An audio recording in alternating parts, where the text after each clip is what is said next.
The first time I saw the earth move, it wasn't a tremor. It wasn't a shifting of the ground from a distant truck or settling foundations. It was a slow, deliberate heave. A gentle ripple spread across the fresh sod of a newly filled grave. It was as if something beneath was taking a deep, shuddering breath. I was alone. I was deep within the oldest section of Blackwood Cemetery. The moon was a sliver of bone in a sky choked with summer humidity. The only sound was the frantic thumping of my own heart against my ribs. A cold sweat plastered my shirt to my back. The familiar scent of damp earth suddenly turned cloying, sickly sweet. I knew then, with a cold certainty that settled deep in my bones, that the dead weren't resting, and I was far from alone.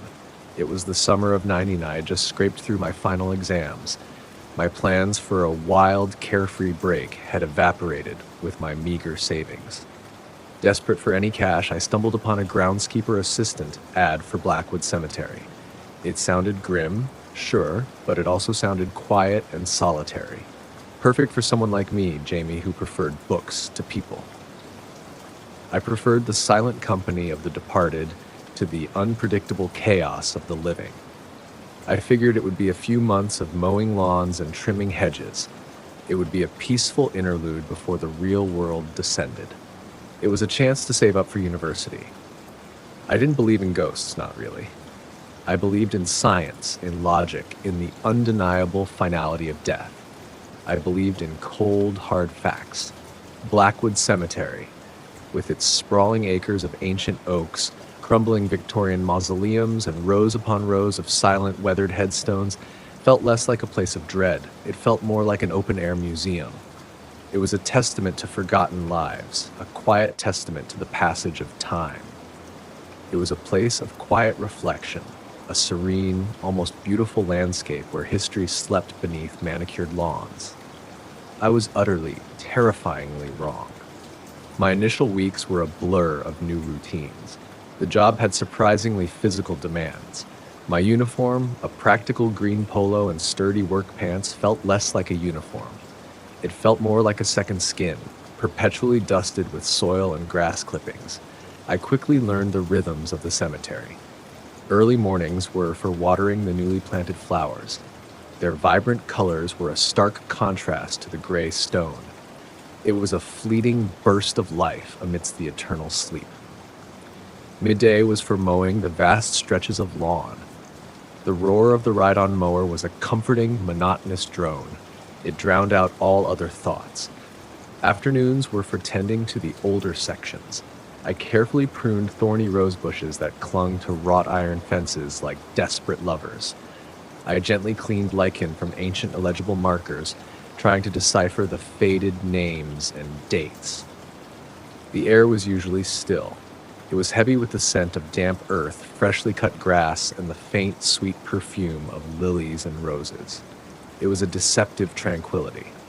The distant hum of traffic from the highway was a constant, low thrum. It was a reminder of the living world beyond the ornate gates. It was a faint reassurance that sanity existed somewhere else. My days were straightforward. I maintained the grounds. I prepared plots for new interments, ensuring the earth was soft and welcoming. I ensured the pathways were clear. I filled out endless logs detailing my tasks, a bureaucratic record of the quiet dead. I prided myself on my composure. I maintained my ability to remain detached from the inherent sadness of the place. I ignored the waves of grief that sometimes washed over the living visitors. I was a professional. I was a caretaker. I was an agent of order in a landscape of eternal rest. I was convinced that my scientific understanding shielded me from any morbid psychological contagion, any lingering sorrow. I saw it all, the fresh graves adorned with wilting bouquets and tear-stained notes. They spoke of raw, recent grief, of lives abruptly ended. The ancient, tilting headstones had inscriptions worn smooth by time and weather. They hinted at lives lived and forgotten centuries ago, their stories lost to the wind. I learned to identify the different eras of burial. There was the shift from grand, ornate Victorian monuments to simple, flat plaques of the modern age. There was the sprawling family plot of the Blackwood founders. It was a miniature walled city of granite and marble, dominated by a towering obelisk that seemed to pierce the sky. And there was the humble, anonymous section for those without means. It was marked only by small numbered concrete blocks, slowly sinking back into the earth, their names lost to time. My colleagues were a mix of grizzled veterans like Mr. Henderson and equally green newcomers like me. They mostly kept to themselves. Their faces were etched with varying degrees of sun-weathered fatigue and a practiced indifference. This bordered on numbness, a self-preservation mechanism. We exchanged pleasantries, shared thermos coffee, and complained about the heat or the latest broken mower. We rarely spoke of the deeper, unsettling undercurrents of the place. We avoided the unspoken weight of so many silent lives, the profound stillness that felt almost unnatural. It was an unspoken rule. You do your job, you go home. You try not to let Blackwood seep into your bones. No matter how many strange incidents occurred, no matter how many times a new groundskeeper quit after only a week, their eyes wide with unspoken terror, we filed it away under superstition or overactive imagination. This was a convenient label. It kept the inexplicable at bay. It maintained the illusion of control, of normalcy, of sanity. But then the quiet began to shift. The playful bravado started to curdle into genuine unease. A cold knot formed in the pit of my stomach. It tightened with every passing minute. It was a premonition of dread that settled deep in my bones. It was a creeping certainty that we were no longer alone, no longer safe. The silence, initially a comforting blanket of abandonment, started to feel oppressive. It was too deep, too absolute. It was a vacuum that seemed to swallow every sound, every whisper, every breath. It left a ringing emptiness in our ears that pressed in on our eardrums. It was a painful pressure, as if the air itself was being sucked away. The distant chirping of cicadas from outside, once a constant, comforting drone, seemed to vanish the deeper we went. It was as if the cemetery itself was actively absorbing all external noise. It sealed us within its decaying embrace, cutting us off from the living world. It severed any connection to sanity or safety from time itself. It was trapping us in its endless present. The beam of my flashlight felt strangely heavy, almost sluggish. It was as if pushing against an unseen current. Our own hushed conversations seemed to lose their echo.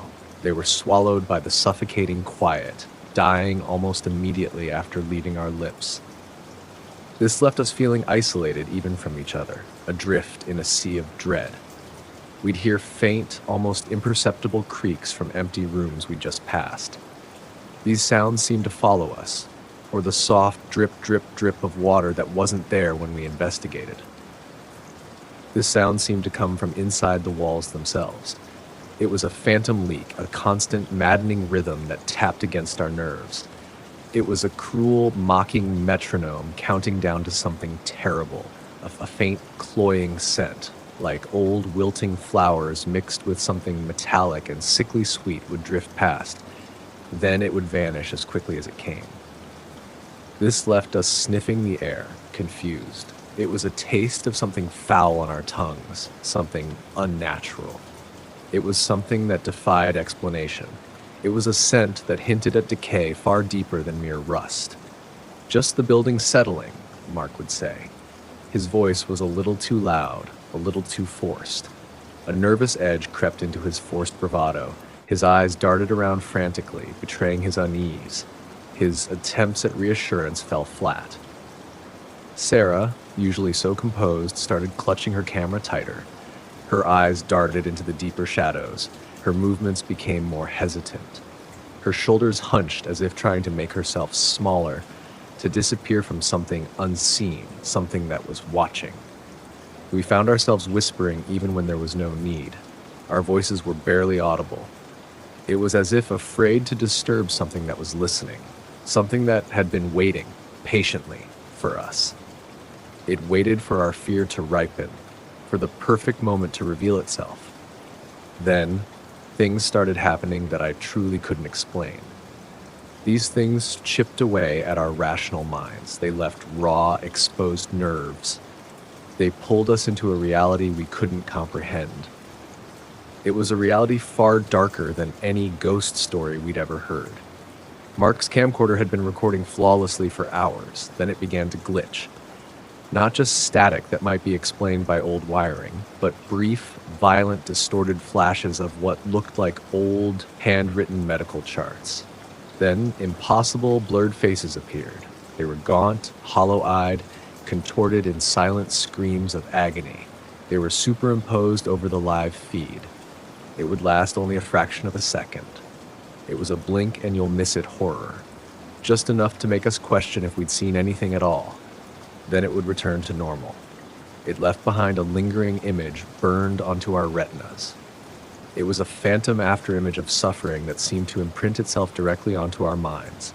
Mark would frown, rewind, play it back, only for the anomaly to be gone. It was replaced by perfectly normal footage of a dusty corridor. He'd curse, convinced it was a faulty tape or a dying battery. But the battery indicator remained full, stubbornly mocking his attempts at logic.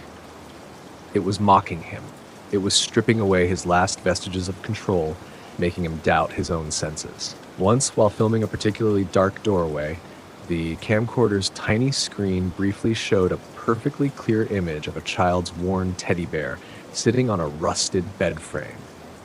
Its button eyes stared out blankly, a silent sentinel, only for the live view to show the bed frame completely empty, covered in dust. It was as if the teddy bear had never been there. It was as if it had been a cruel illusion, just for the camera. Mark rewound, played it back, and the teddy bear was gone. He just stared at the screen, his jaw slack. A cold sweat beaded on his forehead. Did you see that?" he'd whisper.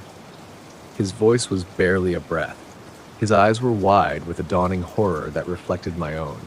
My own disposable camera, which I'd used to capture a picture of a rusted IV stand in a particularly dark corner, developed the film.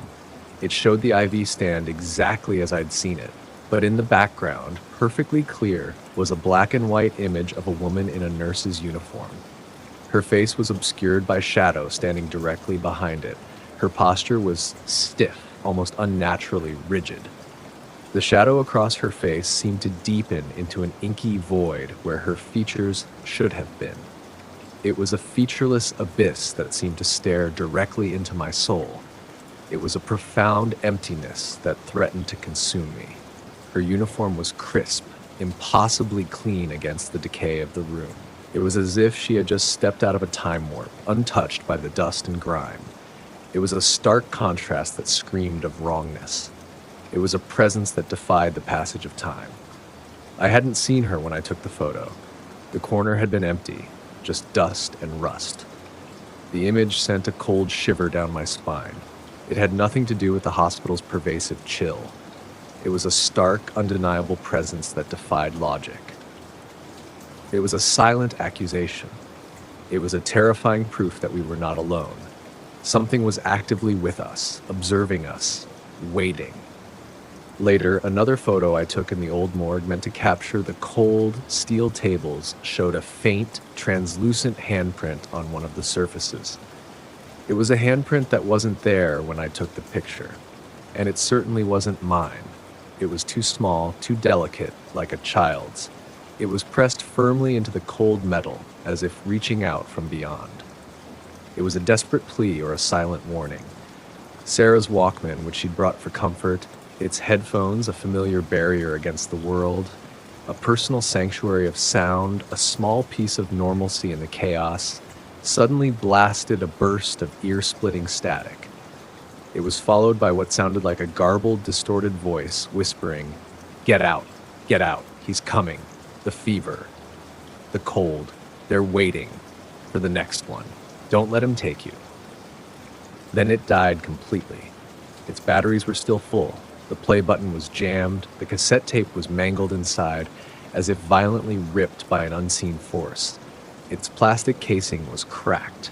Sarah dropped it as if burned. Her face was ashen. Her eyes were wide with a terror that mirrored my own. It was a raw, primal fear that transcended youthful bravado. It left her utterly vulnerable, stripped of her defenses. We tried to rationalize it. Faulty equipment, old film, electromagnetic interference, a dying battery in the Walkman, even though it showed full. But the unease was a cold, creeping dread. It settled deep in our bones, eroding our carefully constructed composure. It dissolved our skepticism like acid, leaving us exposed. It was like a single off-key note in a familiar melody. It slowly twisted it into something dissonant, something profoundly wrong. It was something that whispered of a truth beyond understanding. It was a truth we were being forced to confront, whether we wanted to or not. It was a truth that was actively hunting us. We started checking over our shoulders. Our eyes darted into every shadow. We were convinced we were being watched. Every creak and groan of the building was a deliberate sound. It was a warning, a pursuit, a slow, methodical closing in. We found ourselves huddled closer, our shoulders brushing, seeking comfort in each other's presence. But even that felt fragile, easily broken. It was a thin shield against an unseen enemy that seemed to permeate the very air, to breathe down our necks. The whispers began then. They weren't from us. They weren't from the building settling. They were faint at first. They sounded like dry leaves skittering across linoleum or the rustle of old paper. They were just at the periphery of hearing. It was a soft, almost imperceptible rustle. It was like someone breathing too close, just out of sight. It was a cold breath on the back of my neck that raised goosebumps. Then they grew. They formed fragmented, guttural sounds. They were always just out of focus. They were like a radio station struggling for reception, or a voice speaking from underwater, or from deep within our own skulls. It was a chorus of unseen entities clamoring for our attention, demanding to be heard. A low, incessant murmur seemed to emanate from the very walls, from the floor, from the empty air itself. It wasn't human. It was a chorus of agony, of profound emptiness. It was something ancient and hungry. It was a language of pure despair. It was swirling around us, growing louder, more insistent, more demanding. It was a swirling vortex of torment. Help us, lost, cold, never leave. He sees you. He waits. Join us. Join the quiet, the pain, the endless night. You're next. He's so hungry. He wants your memories, your light. The words were indistinct, overlapping. It was a cacophony of suffering that clawed at the edges of our sanity. It was a symphony of the damned, of those who had been consumed. Their voices were a desperate, chilling invitation to join them in their eternal torment. Sometimes I swore I could hear my own name, drawn out and chilling. Mark, Sarah, my name. It was a seductive, terrifying lure. It promised the cessation of the gnawing anxiety that was beginning to consume us. It was a false peace in surrender, a final, profound oblivion. It felt like a terrible secret, a dark initiation. It was a gift I never wanted. It was a burden that would forever bind me to this place. As we stumbled through the decaying wards, trying to find our way back to the entrance, the whispers intensified. They became a tangible pressure against our eardrums. It was a physical assault that made our heads throb, a relentless pounding. They seemed to press in on us. It was a physical weight, a suffocating presence. It stole the very air from our lungs, making each breath a struggle. Each gasp was a desperate plea. The shadows around us stretched and writhed. They took on impossible, fleeting shapes. They danced just beyond the reach of our direct gaze. They mimicked grotesque figures. Gaunt nurses with hollow eyes and skeletal hands reached out. Contorted patients thrashed in unseen restraints. Elongated, predatory forms seemed to glide just out of sight. They were always just behind us, always closer. We heard things fall upstairs. Heavy objects crashed with a deafening boom that shook the floor beneath our feet. Tremors went up our legs. This was followed by a dragging sound, slow and deliberate, coming closer, closer. It was as if something immense was being pulled across the concrete floor above us, scraping against the debris. It was a sound that vibrated through the soles of our shoes and up into our very bones. It was a sound that promised an imminent encounter, an unavoidable confrontation. Mark kept trying to get his camcorder working, but it only crackled with static.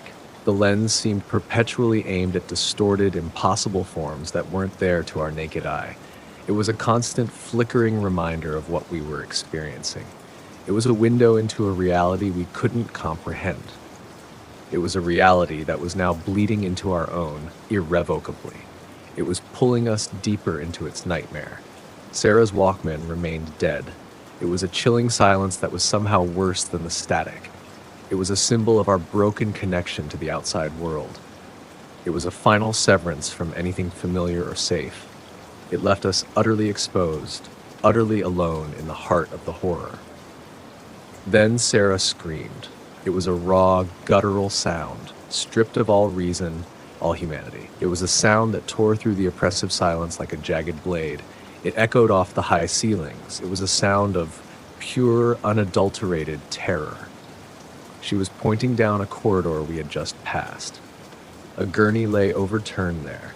Its wheels were rusted solid. It was a forgotten relic of human suffering. Slowly, impossibly, with a deliberate, agonizing slowness that seemed to stretch time itself, making every second an eternity, a single doctor's scrub top slid off the gurney. It was perfectly folded, pristine white against the grime and decay of the floor. It landed on the floor with a soft, unsettling thump. There was no breeze, no vibration. Nothing explained it. It was as if an invisible hand had simply set it down. It was a deliberate, calculated gesture, a calling card. It was a chilling invitation to join the collection, a mockery of our presence. But it was the coldness. The profound, draining chill emanated from that spot. It was a cold that felt ancient and malevolent. It was a cold that seemed to suck the very life from the air, from our very beings, that made us flee. It was a cold that seeped into our very bones. It stole the breath from our lungs, leaving us gasping, our chests burned, our vision tunneled, the world narrowed to that one terrifying point, that one impossible, pristine white cloth against the gray. It was a beacon of pure wrongness. It was a symbol of the horror that had claimed this place. We burst through the main doors, gasping. We entered the humid night air. The blessed familiar scent of cut grass was a sudden shock to our senses. It was a desperate anchor to reality. But the screams weren't behind us anymore. They were coming from inside Mark. His eyes rolled back. His body began to convulse violently. His limbs jerked uncontrollably. He was a puppet on invisible strings. His mouth opened in a silent, impossible shriek that was already too late. It was a soundless agony that tore at my very soul. It was a horrifying tableau under the fading twilight. The Ford Falcon, once our symbol of freedom, now felt miles away. It was an unreachable sanctuary, a distant dream. I fumbled for the keys. My hands were slick with sweat, my vision blurred at the edges. The world was spinning. Mark's body thrashed against the cracked asphalt. His head slammed back. His eyes, wide and vacant, seemed to look through me, not at me. It was as if he were seeing something I couldn't, something that was now consuming him from within, taking root in his very being. A faint, almost imperceptible hum began to emanate from him. It was a low, resonant vibration that I recognized from inside the hospital. It was a sound that made my teeth ache. It was a sound that resonated deep in my own skull. It was the hum of the building, the hum of the whispers, the hum of the void. It was now transferred to him. Sarah was screaming now. It was a high-pitched, desperate sound. She pulled at my arm, begging me to move, to do something, anything. Her nails dug into my skin, but I was frozen, mesmerized by the horror unfolding before me. It was the undeniable truth that Blackwood General Hospital hadn't just been an abandoned building. It had been a trap. It was a living, malevolent entity. And Mark, my best friend, was the first to be fully claimed. His transformation was a horrifying testament to its power. His skin seemed to grow taut, his features subtly distorted, elongating. A faint, sickly gray began to creep across his face, spreading like a disease. The air around him shimmered. It was as if the very fabric of reality was warping, bending to accommodate the impossible. I could feel the cold radiating from him. It was the same cold that had permeated the hospital's deepest corridors. It was a profound, draining chill. The whispers, now a deafening roar in my mind, seemed to emanate directly from his convulsing form. 1,000 tormented voices screamed for release, for more, for new companions. Join us, Elias. Join the quiet. Become one. Become nothing. Become Blackwood. Become the hum. Become the void. I finally tore my gaze away.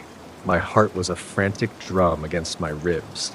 The taste of bile was in my mouth. There was a metallic tang of fear. I had to get Sarah out. I had to escape. But even as I pulled her towards the car, my legs heavy, my mind screaming, I knew. We had walked into Blackwood General Hospital as 3 friends. We were full of naive bravado, convinced of our invincibility. Only 2 of us would walk out, and neither of us would ever truly be the same again. The hospital had left its mark. It was a chilling, indelible stain on our minds. It was a piece of its endless night that had followed us into the fading light of summer, and it would follow us forever. It was a permanent scar on our souls.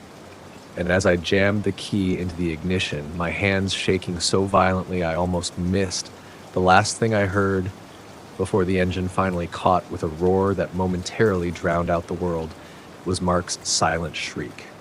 It was joined by a new, faint whisper, just at the edge of hearing, calling my name. It promised that Blackwood still had plans for me. It promised that my time would come. The drive home was a blur of terrified silence. It was punctuated only by Sarah's choked sobs and my own ragged, desperate breaths. The inside of the Falcon felt too small, too vulnerable.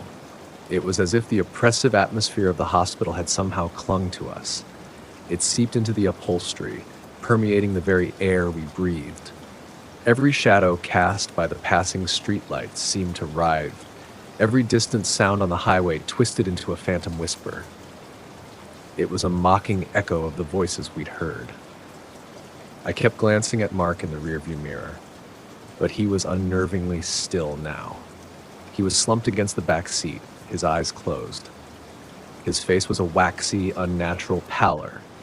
The faint gray tinge on his skin had deepened into a sickly, almost translucent hue. The subtle distortion of his features was more pronounced. His jawline was too sharp, his cheekbones were too prominent. He looked less like Mark. He looked more like a poorly rendered copy, a mask of his former self, a hollowed-out effigy. His breathing was shallow, almost imperceptible. The hum, that low, resonant vibration, still emanated from him. It was a constant, chilling reminder of what had happened. It was a parasitic frequency, now living within him, growing stronger. When we finally pulled into Sarah's driveway, the familiar suburban street felt alien. It was too bright, too normal. It was a jarring contrast to the darkness we had just escaped. Her parents' porch light seemed to mock the darkness we carried within us.